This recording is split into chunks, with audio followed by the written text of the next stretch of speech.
আজকে এক দলের নায়েবে আমির কোরআনী শাসনের জন্য সংবিধানে সংসদে বক্তব্য দিয়েছেন।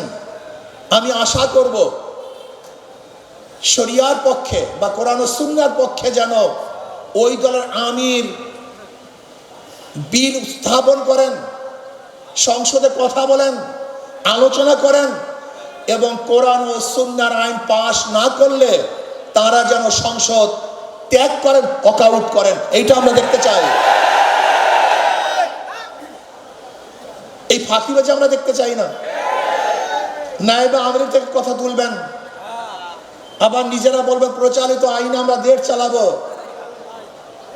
আমরা দেখেছি বর্তমান সরকারি দলের কোন এক মন্ত্রী তিনি বক্তব্য দিয়েছেন, আপনি স্পষ্ট করেন যে প্রচলিত সংবিধানে দেশ চালাবেন, প্রচলিত সংবিধান চান না শরিয়া আইন চান, আপনি স্পষ্ট করুন।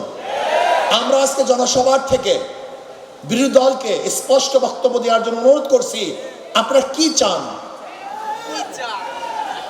আপনাদের দলের কেউ বক্তব্য দিবে যে আমরা কোরআনী শাসন চাই, কোরআনী আইন চাই, আবার ওই দলের কেউ বক্তব্য দিবে যে আমরা গণতন্ত্র প্রতিষ্ঠা করার জন্য আন্দোলন করেছি, সংগ্রাম করেছি।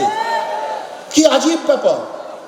গণতন্ত্র প্রতিষ্ঠা করার জন্য সংগ্রাম, আন্দোলন আর কোরআনী শাসন তো এক না। আপনারা কি করতে চান স্পষ্ট বলুন, সবার বক্তব্য যেন এক হয়। আপনারা এখানে লুকোচুরি করবেন, এটা হতে পারে না।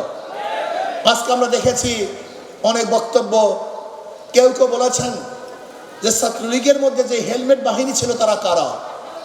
এ প্রশ্ন আসছে। যদি কোনো একদিন কেউ বলে যে হেলমেট পরিহিত লোকগুলো অমুকে ছিল, আপনারা কি জবাব দিবেন? সব ভালো ভালো না, বেশি ভালো ভালো না, বেশি রাজনীতি ভালো না। ইদানিং আমরা দেখেছি আপনাদের অতি রাজনীতিতে বিভিন্ন চোরা বালিতে আপনারা আটকিয়ে যাচ্ছেন। এর থেকে বের হতে পারবেন না। আগে বক্তব্য স্পষ্ট করুন। ইসলামী আন্দোলন বাংলাদেশের বক্তব্য স্পষ্ট। ইসলামী আন্দোলন বাংলাদেশ কি চায়? কি চায়?